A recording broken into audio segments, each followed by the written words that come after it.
তো আমি ওয়াদা কোনোদিনও করি না। যদি আল্লাহ চায় আমি এটার ওসিলা হব এবং নির্বাচনের 6 মাসের মধ্যে ইনশাআল্লাহ এই রাস্তার কাজ শুরু হয়ে যাবে।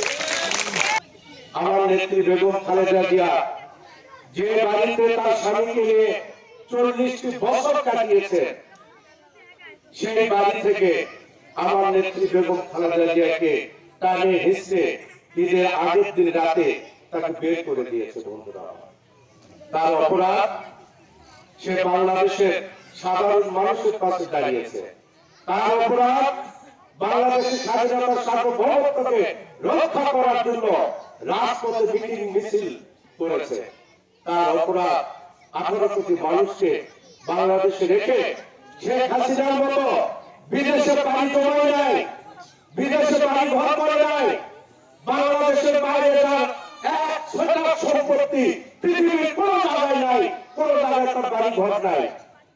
আজকে সেই নেত্রী বেগম খালেদা জিয়াকে তার স্বামীর স্মৃতি বিজড়িত সেই বাড়ি, যেখানে স্বামীকে নিয়ে 40টি বছর সংসার করেছে, তার 2টি সন্তান, তাকে জেল হাজতে প্রেরণ করেছে, রিমান্ডে নিয়েছে, নির্যাতন করেছে, সর্বশেষ তাকে হত্যা করা হয়েছে, মৃত্যুর কোলে সে ঢলে পড়েছে এই বেগম খালেদা জিয়ার ছোট সন্তান।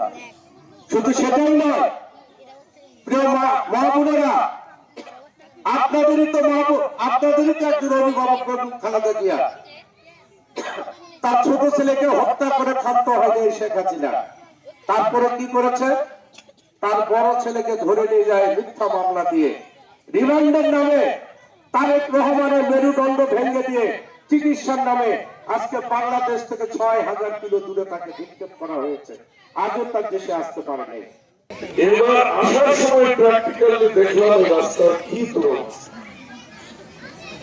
শেষের কথা আগে বলি, আমার বন্ধুগণ, সাবেক মহাদেবপুর বিএনপির সাধারণ সম্পাদক, সাবেক যুব দলের সভাপতি, সাবেক উপজেলা চেয়ারম্যান, বলিষ্ঠ নেতৃত্ব, মহাদেবপুরে দীর্ঘদিন থেকে তার সোচ্চার নেতৃত্ব আমরা দেখেছি।